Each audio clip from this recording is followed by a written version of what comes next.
The tension in the boardroom was sharp enough to cut steel. At the far end of the long mahogany table, a dozen executives sat stiffly in designer suits, eyes fixed on their tablets or the gleaming surface in front of them. No one dared speak. No one even coughed. Outside the glass walls, the city buzzed with late-morning energy, but in here, time seemed to have stopped. And then came the voice. "Shijiandaola," said the man at the head of the table, his Mandarin crisp and heavy with finality. That man was Daniel Wu, the enigmatic billionaire CEO of Jinshan International. Tall, immaculate, and carved from discipline, Daniel stood like a blade in the storm. His voice had the calm weight of thunderclouds. The investors across the table blinked, frozen. They had no idea what he'd just said.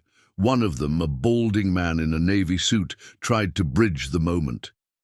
"Please, Mr. Wu," he said awkwardly. "Our translator.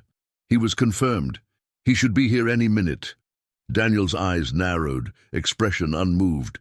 He replied again in Mandarin, faster this time, slicing the air with impatience. "Ni men gula fan yi, ke shi ta zai na, wo mei shi jian lang fei." The executives squirmed. Murmurs passed between them. "Did he just say the deal is off? I think he's threatening to leave. We're dead without the interpreter." In the corner, nearly invisible, stood a young woman holding a tray of tea. Her uniform was plain, her movements rehearsed and quiet. No one had spoken to her all morning. That was her role: serve and disappear.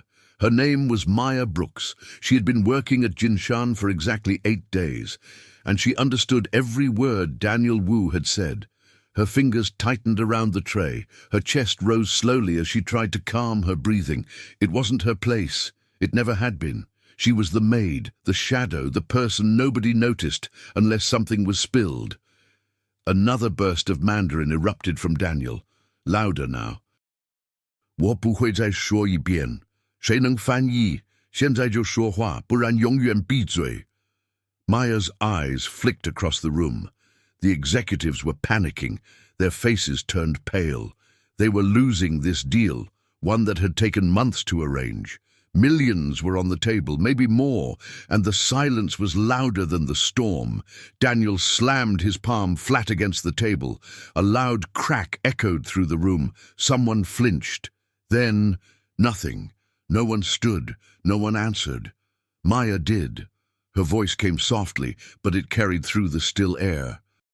"I can translate," she said. Heads turned like a flock of birds, startled mid-flight, all eyes locked on the girl in the corner. The man closest to her frowned. "What did she just say?" "I said—" Maya stepped forward carefully, placing the tray down with a slight clink. "I can translate, if that's allowed." For the first time, Daniel Wu looked directly at her. His gaze was sharp and unreadable. "Ni hui shuo zhongwen?" he asked. "Yes," Maya replied in perfect Mandarin. "I lived in Guangzhou for 5 years. I'm fluent." The room fell into stunned silence. One of the foreign investors muttered under his breath, "Is this a joke?" Another whispered, "She's the maid." Daniel didn't smile. He didn't nod. He only studied her, as if evaluating a code no one else could read. Finally he said in Mandarin, "Hao ba, woman kai shi ba." Maya took one more step forward, the tea forgotten, the tray abandoned. Her place had shifted, invisibly but entirely, from the edge of the room to its center. She drew in a breath, squared her shoulders, and began to translate. Her English was fluid, clear, confident. Her Mandarin carried the tones of lived experience, not from textbooks, but from markets, buses, late-night talks, and boardrooms just like this one, in another life. As the meeting resumed, the executives leaned forward again, not just to hear Daniel Wu, but to hear her. The silence had finally broken. But now all attention had found a new focal point. And Maya Brooks was no longer invisible. No one spoke for several seconds. Maya could feel every pair of eyes tracking her movements as she stepped closer to the table, settling beside Mr. Wu. She didn't shake. She didn't blink too fast. She didn't apologize for being there, and yet her heart hammered in her chest like a warning bell. Daniel Wu's voice broke the silence. He addressed the investors in Mandarin again, his tone cold, steady, and precise. "Tell them," he said sharply, "that I don't tolerate delays. Their translator missing is not my problem." Maya's voice followed almost immediately, smooth and measured. "Mr. Wu says he doesn't tolerate delays. The missing translator is not his responsibility." The executives exchanged nervous glances. One of them, a younger man with a thin moustache and a trembling pen, asked carefully, "We understand, but we hope this doesn't affect your view of our offer." She translated. Daniel nodded once, speaking in clipped Mandarin. "Whether I accept their offer depends on the next 10 minutes. Maya delivered it exactly as it was said. No softening, no buffer.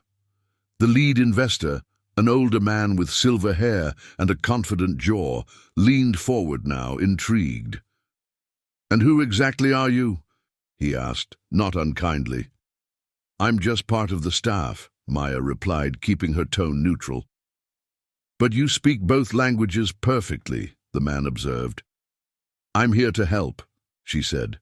And then, shifting without pause, she relayed the comment back to Daniel. As she spoke, Maya became acutely aware of the contrast in the room. The suits, the steel watches, the layers of power and ego wrapped around every man at the table. And then her, plain, black uniform, hands clasped tightly behind her back, still unsure if she'd be punished once this was over. She had no authority, no credentials, no permission. But she had the words, and that was everything in this room. Daniel Wu continued speaking, delivering detailed analysis of projected growth, logistics infrastructure, and partnerships across East Asia. He spoke quickly, and Maya kept pace, translating complex ideas into crisp, polished English without hesitation. Her voice became the bridge. 15 minutes in, the tone of the room shifted. Where there had been stiffness, now there was curiosity. Where there had been dismissal, now there was attention. Maya was no longer a question mark. They were depending on her. Still, the air remained sharp. She caught glimpses of two executives across the table, whispering. "She's just bluffing," one murmured. "She's too good. Nobody works in a place like this if they can speak like that," the other muttered. She heard them, but she didn't flinch. Instead, she translated another paragraph of Daniel's speech about regional shipping capabilities, making sure to convey not just the words, but the tone, the confidence, the strength, the unspoken message. "We don't need you, but we'll work with you, on our terms." Daniel Wu gave a rare pause. He turned to Maya and said in Mandarin, "You speak like someone who's done this before." She responded softly, "I've been in rooms like this, a long time ago." He studied her for a moment longer, then turned back to the investors and continued. She had impressed him, or at least unsettled him enough to stay curious. As the meeting rolled on, Maya's focus sharpened. This wasn't just about language anymore. It was about diplomacy, posture, rhythm. It was about sensing when to be firm and when to be subtle.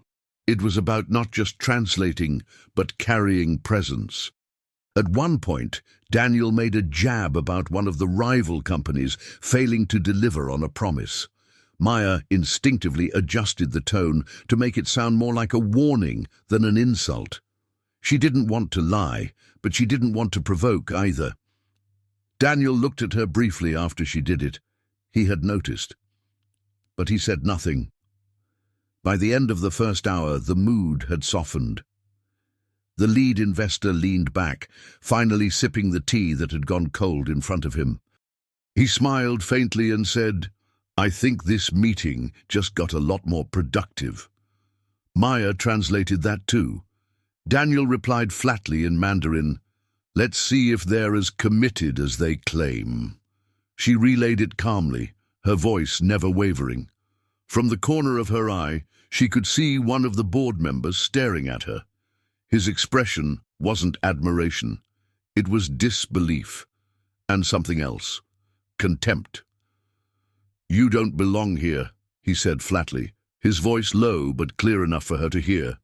Maya didn't respond. She simply turned back toward Daniel and said, "Shall we continue?" And with that, the meeting resumed. Her voice once again became the thread holding the entire room together. The boardroom felt different now, less like a cage and more like a current, still tense but moving. Something had shifted in the air the moment Maya refused to shrink. Across the table, the silver-haired investor cleared his throat. His voice was calm and deliberate. "We're impressed by the flexibility of your manufacturing hubs," he said, nodding toward Daniel Wu. "But scale is still our main concern. Can you meet our global demand?" Maya translated word for word, watching Daniel's expression closely. He responded with a single nod, then leaned forward slightly. His Mandarin came sharp and fast. "告诉他们，我们的供应链不是应对需求，而是预见它。我们比他们的预期快3倍." "Mr. Wu says," Maya echoed, "our supply chain doesn't just respond to demand, it anticipates it. It's 3 times more advanced than you expect." The silver-haired man exchanged looks with his team. Someone at his side raised an eyebrow. Another jotted something down. There it was again, respect, rising like a cautious tide. Daniel spoke again, this time softer. "And if they're serious, they'll understand what that means." Maya translated with the same calm precision, her voice steady despite the storm still lingering just under her skin. She felt every second pass like it had weight. Her body stood still, but her mind was running, calculating, translating, adjusting. She wasn't just interpreting now, she was performing surgery on a conversation where every word mattered. Then came the test. One of the younger investors leaned in and said, "Can you clarify the logistics around the bonded zones near Shenzhen? We've had complications with customs in that region before." It was a loaded question, highly specific, full of nuance, and aimed directly at her. Daniel's eyes flicked to Maya. He didn't move, didn't speak. She took a quiet breath. "I'll answer if I may," she said carefully. "Bonded zones near Shenzhen have evolved in the past 3 years. Jinshan's partnerships there bypass provincial delays with a hybrid customs framework. I believe the complications your firm experienced were pre-reform." The investor sat back slightly, surprised. Maya continued without waiting.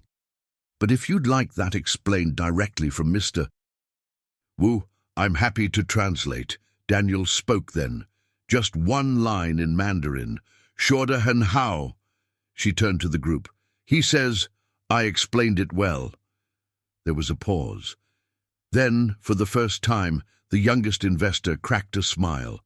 This time, Maya didn't need to translate it. Even the boardroom staff, still silent along the walls, exchanged subtle glances. The impossible meeting, the one that had nearly collapsed, was not only surviving, it was thriving. And Maya Brooks was at the center of it. Still, she knew this wasn't over. As she turned back to Daniel, she caught the faintest twitch in the corner of his mouth. It wasn't a smile, but it wasn't disapproval either. He asked in Mandarin, quietly enough that only she could hear, "What exactly did you do in Guangzhou?" Maya hesitated for the first time that hour. "I worked in business development," she replied softly, "for a logistics firm, then in government liaisons, and then—" She stopped. He didn't press. He simply said, "I see." Maya turned back to the table, letting the silence settle again. The minutes stretched on as Daniel presented the next phase of the pitch: joint ventures, infrastructure, partnerships in Southeast Asia. Maya followed, translating with the same fluid balance of formality and confidence. The investors were leaning in now, not toward Daniel, but toward her. A soft voice interrupted the rhythm. "She's too polished. one executive muttered near the far end of the table, pretending to speak to his colleague, but loud enough for Maya to catch. Nobody ends up as a maid if they speak like that. It wasn't the first time, but it struck deeper this time. Maya didn't let it show. She kept her posture, she kept her tone. But for a single breath, she looked out the glass wall behind Daniel and let her thoughts slip back, to crowded subway stations in China, to late nights reviewing contracts, to mornings where she spoke 4 languages before lunch. And then she looked forward again. Daniel gave her a glance. It was brief, unreadable. But then he said clearly in Mandarin, "Tell them our commitment is long-term. We're not interested in short-term profits. We build relationships, not just contracts." Maya's voice carried that message like a ribbon through the air. Mr. Wu says, this isn't about quick wins. It's about long-term partnerships, about loyalty, about vision. The silver-haired investor leaned forward, his expression softening. "This is the kind of commitment we like to hear," he said. "Maybe this deal does make sense after all." Maya translated it effortlessly. Then she stood still once more. She was no longer uncertain. This was her rhythm now. The meeting pushed forward with momentum, no longer crawling under the weight of uncertainty. And still, Maya stood, shoulders steady, voice unwavering, as the conduit between two sides that had nearly walked away from each other an hour ago. Daniel Wu began outlining terms of exclusivity. His Mandarin had shifted subtly. Where earlier there was sharpness, now there was persuasion. He moved through contract clauses, equity percentages, and long-term dividend strategies with the ease of someone who had already run the numbers in his head a dozen times. Maya translated every word with precision. Not just accuracy, intention. She softened edges when needed, emphasized strength when necessary. It was a delicate balance, and she felt it with every breath. One of the investors, a tall man with silver-framed glasses, raised a hand. "Mr. Wu's position is clear," he said. "But I'd like clarification on the role his current partners would play in the expanded operations." Maya nodded once and turned to Daniel, relaying the question in clean Mandarin.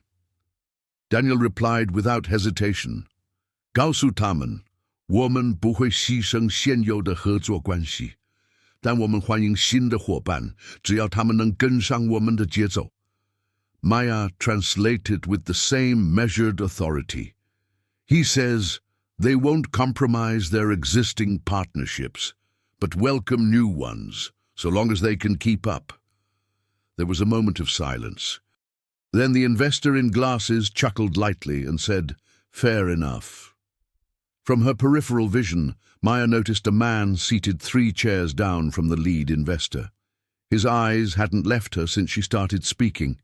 He wore a deep grey suit and had said nothing throughout the meeting, but his stare made her skin prickle.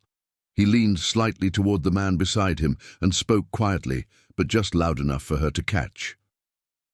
"She's got the voice of a lawyer and the job title of a janitor."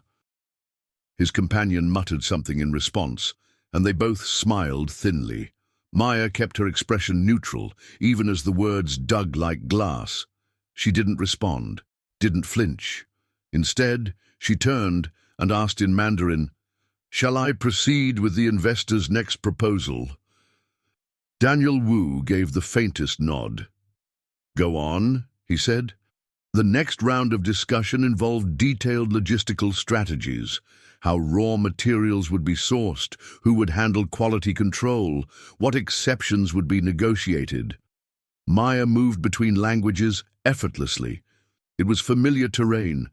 Years ago, this had been her job, facilitating conversations like this across cultures, across power dynamics, across oceans. But this time, she wasn't at the table, not officially. She was standing beside it. There was a moment when one of the investors asked a particularly delicate question, something about tariffs that would affect mainland shipping routes. Maya turned to Daniel, but he didn't answer right away. He looked at her instead. "What would you say?" he asked, his voice quiet but unmistakably intentional. Maya blinked. "Sir?" "To the question, what would your answer be?" She hesitated. This wasn't part of the role. She wasn't supposed to offer opinion. She was the translator, the vessel, not the voice. But then she spoke. "I'd say," Maya began slowly, "that as long as the regulatory environment remains fluid, the key is to build redundancy into the supply line, domestic staging combined with overseas fallback. That way, no single shift in tariffs collapses the structure." Daniel considered that for a moment. Then, without turning back to the table, he said in Mandarin, "Translate that, exactly as you said it." Maya did. The lead investor sat up straighter. Another scribbled something furiously on a notepad. A third leaned to whisper to his assistant. The man in the grey suit smirked again. But this time his posture had stiffened. The respect was spreading, whether they liked it or not. The clock on the wall ticked into the second hour. The room was quieter now, not tense, just focused. Every sentence Daniel spoke landed with purpose. Every translation Maya gave echoed with balance.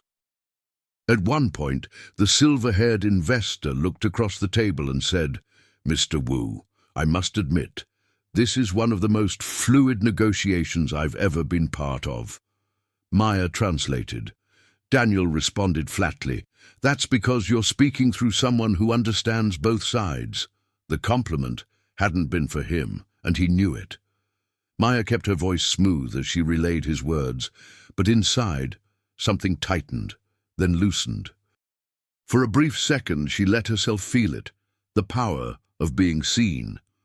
As the chapter of the meeting rounded toward a pause, Daniel glanced down at his notes. Then, almost without looking up, he asked, "Do you plan on staying in this job, Miss Brooks?" The question caught her mid-sentence. She translated his previous line before answering. "I hadn't planned anything at all," she replied quietly. "Maybe it's time you did," Daniel said. Then he turned back to the table, and the meeting continued.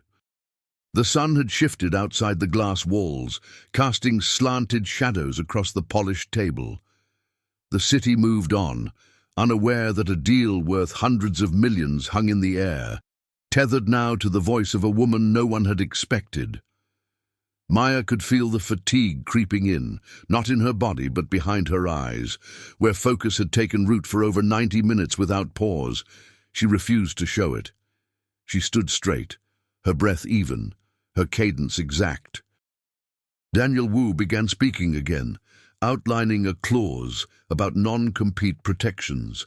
His Mandarin was slower now, more deliberate, not because he was tired, but because he had started to watch the room differently.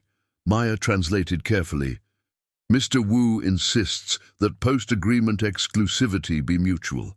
If his company is locked in, so is yours." The silver-haired investor nodded, tapping a pen against his notepad. "That's reasonable," he said. "We wouldn't want to split our loyalties either." From across the table, the man in the grey suit spoke for the first time. His voice was low and smooth. "But I still don't understand how this conversation has been possible at all," he said, his eyes locked on Maya. "Aren't you part of the cleaning staff?" Maya didn't blink. "I am," she answered plainly. Daniel didn't move, but the air in the room shifted. The man leaned back in his chair. "Then why are we trusting you with sensitive corporate data? How do we even know you're authorized to be here?"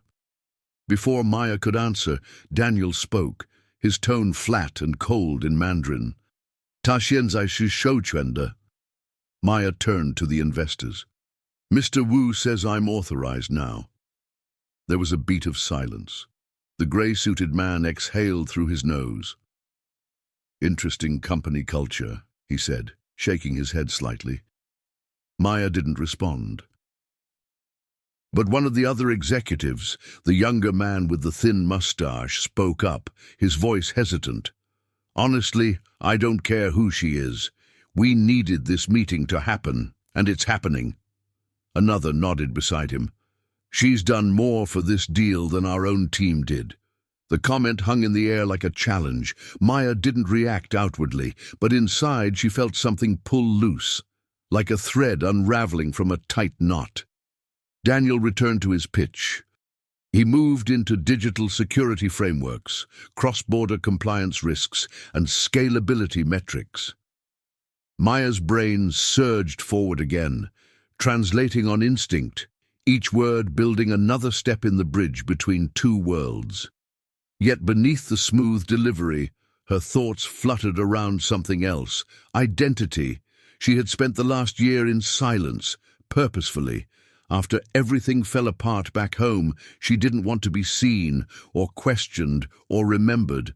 But now, she was in the spotlight. And the looks hadn't stopped. Not all of them were hostile, but many were confused, calculating, and a few were quietly cruel. As Daniel concluded a section on AI-integrated logistics, Maya relayed it with calm authority. Then she noticed a whisper behind her, not directed at her, but unmistakably about her. "She's probably just trying to get close to someone important," said a voice. The words were smug, almost amused. "Smart way to climb." Maya didn't turn. She translated the next comment. Then the next. She refused to break. Daniel paused the meeting briefly to allow the investors to confer privately.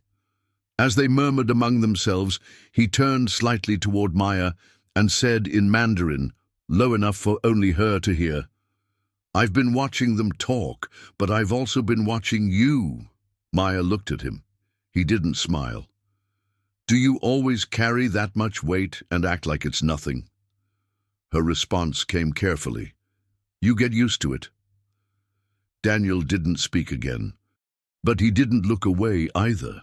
When the investors returned their focus to the front, the silver-haired man said, "We'd like to proceed with drafting a preliminary outline, assuming no major objections on your end." Maya translated. Daniel replied, "We can begin, but I want something clear. We're not just selling a system. We're offering a standard." Maya echoed the words in English. Her voice didn't waver, and when she finished, for a moment, just one, the room felt different again.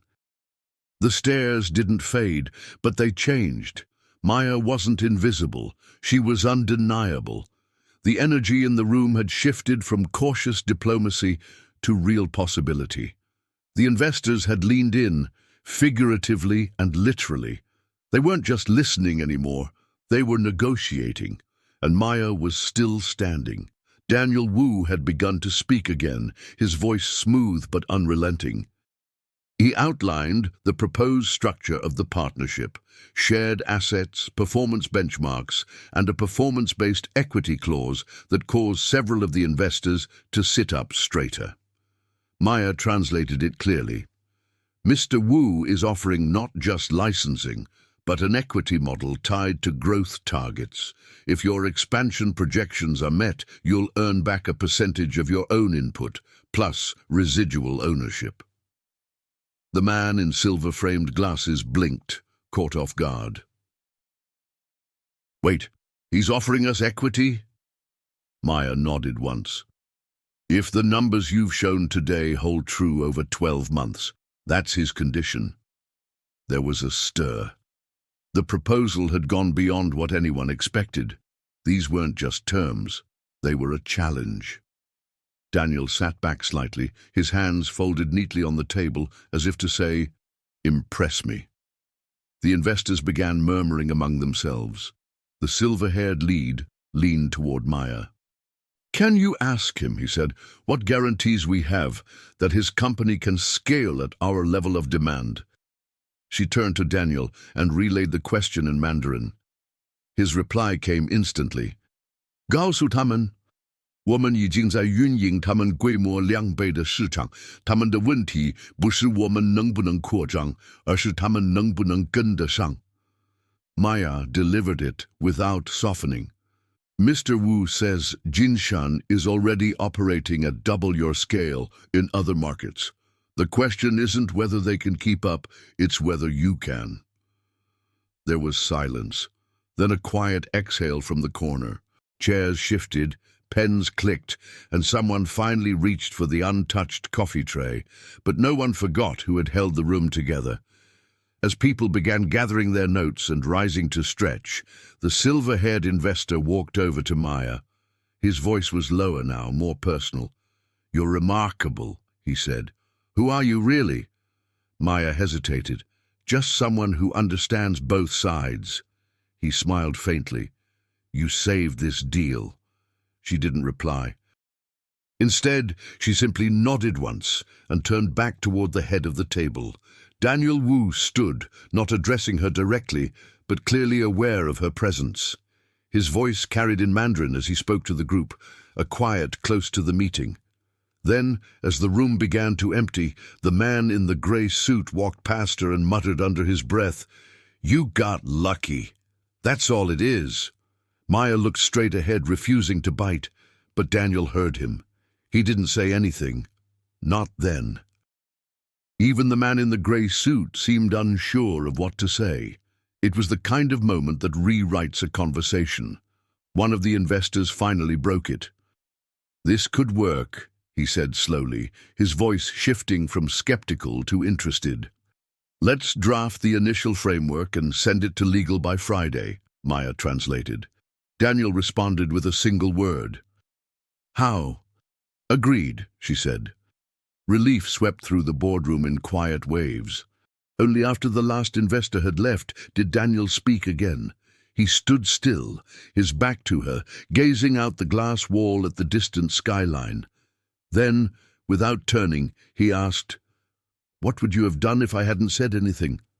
If I had dismissed you?" Maya stood a few steps behind him. Her voice came steady. "Then I would have gone home and tried again tomorrow." He finally turned to face her. "You understand this business. You read a boardroom like someone trained to lead one." "I used to," Maya said quietly. Daniel stepped closer, his voice now firm. "You translated more than words. You understood intention, strategy, even silence." Maya met his eyes, unsure if this was the beginning of something or simply the end of a very strange day. "You surprised me," Daniel continued, "and I don't like being surprised, but I respect it." She didn't respond. She didn't know what to say. He walked past her then, almost out the door, but paused. "Come to my office. Not tomorrow. The day after. Let's talk about what you're really doing here." And then he was gone. Maya stood alone in the silent room. The tray she'd carried in hours ago still sat untouched near the wall. She walked to it slowly and picked it up. Her hands weren't shaking, not anymore. The boardroom had nearly emptied. The large chairs were askew. The scent of brewed tea and cologne lingered in the air. But for a brief moment, Maya stood still, feeling the strange quiet that follows a storm no one expected to survive. She was gathering the tray when she heard a voice behind her. "You're not leaving yet, are you?"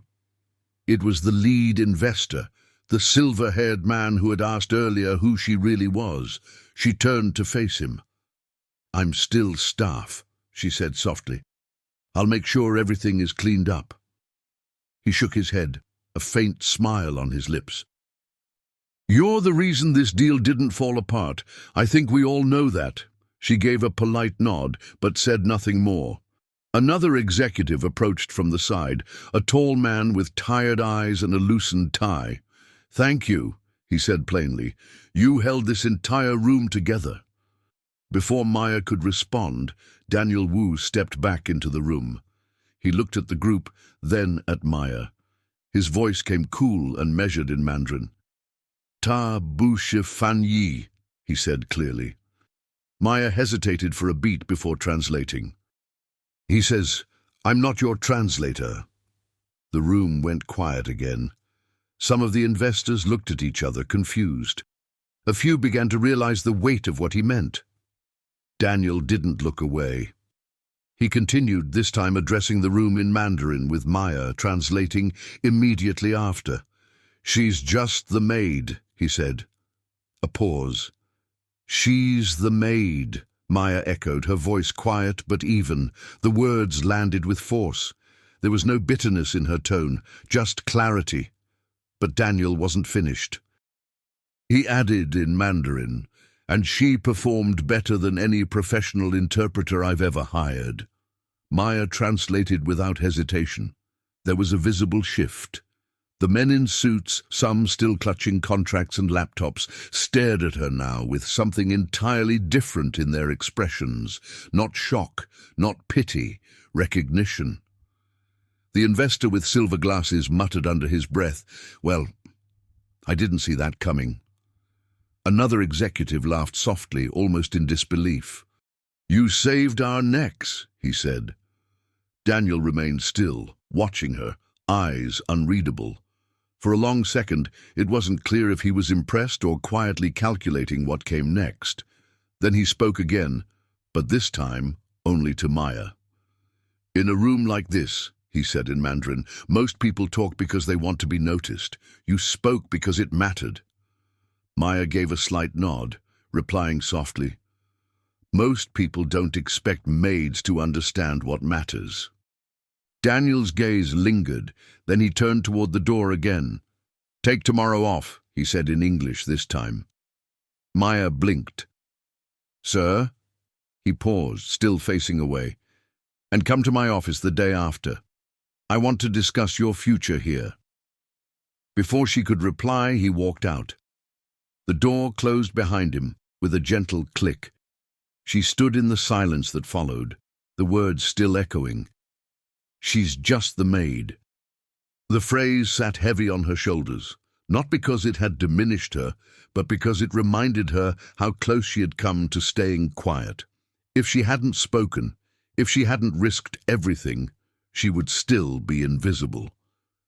Another executive passed by her, hesitating before speaking. "You should have been at the head of that table," he said. Maya gave a polite, almost tired smile. "I was where I needed to be." As the last of them filtered out, Maya walked to the tray she'd abandoned hours earlier. She picked it up again.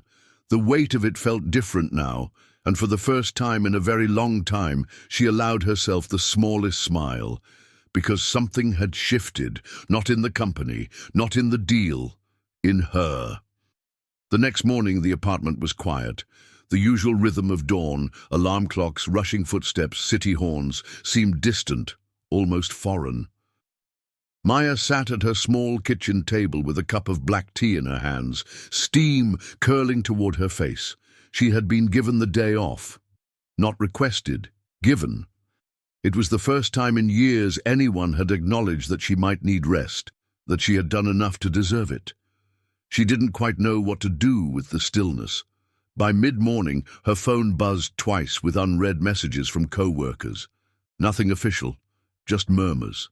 "Whatever you did yesterday, the entire building is talking about it. They're calling you the ghost translator. Mr. Wu asked for you by name." She put the phone down without replying. She wasn't ready to process what had happened. The day passed in slow motion. She walked through a nearby market, browsed shelves without urgency, sat in a park watching children race between the trees. For the first time in a long while, she moved without purpose, and it didn't feel like a mistake. But the next morning, when she stepped back into the Jinshan building, the air felt different, not because the marble floors or glass walls had changed, but because she had. No one stopped her at the security desk. The guard looked up, gave a single nod, and waved her through. She took the elevator up to the executive floor, one she had cleaned before but never entered during working hours. Outside Daniel Wu's office, the assistant looked up from her screen. "You're Maya?" "Yes," Maya answered, her voice steady. "He's expecting you." She opened the door. Daniel stood near the window, once again watching the skyline like it was speaking to him. He turned as she entered, but didn't move toward her. "You came," he said. "I said I would," Maya replied. He nodded once.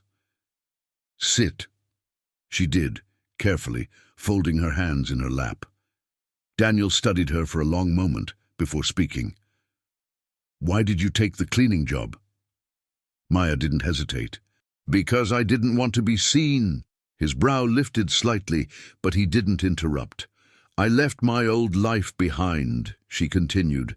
After losing my last job, after everything fell apart, I just wanted something simple, somewhere quiet. I didn't want to think anymore. I didn't want to prove anything to anyone. And yet, Daniel said, you stepped forward anyway. I couldn't watch that room collapse, Maya answered. Not when I could help. He paced once, slowly, hands behind his back. You do realize what that meeting was worth, yes? I do now. You changed the outcome, he said. They've signed the intent agreements. The first draft is being reviewed. We'll finalize in under 2 weeks. I'm glad, Maya said simply. Daniel stopped pacing and turned to face her. I don't believe in luck, but I do believe in instinct. You were invisible when you entered that room, and then you weren't. Maya met his gaze. And now, he said, I'd like to offer you a position. She blinked. What kind of position? Liaison, he replied, between our Southeast Asia offices and our Western partners. You understand the language, the tone, the pressure. You've done this before. You belong there. Maya's hands were still folded, but something in her chest opened slowly, like a door she'd kept locked far too long. She didn't smile. Not yet. And what about the uniform? She asked. Daniel tilted his head slightly. You won't need it. A silence followed, not awkward, not heavy, just real. Then he added, You don't have to decide now, but I want an answer by the end of the week. I'll have one, Maya said. She stood to leave, but before she reached the door, Daniel called out again. You know, when you walked into that boardroom, I assumed you were part of the furniture. Maya turned slightly. That's the idea. He gave a faint exhale. Next time, don't wait to be seen. She paused. Next time, I won't. She walked out of the office without looking back. In the elevator, her reflection stared back at her in the polished steel. Still the same face, still the same body. But something had shifted. She was no longer trying to disappear. She wasn't just the maid. She was the woman who spoke when no one else could, the one who turned silence into survival, the one who turned invisibility into power. And that she would never forget.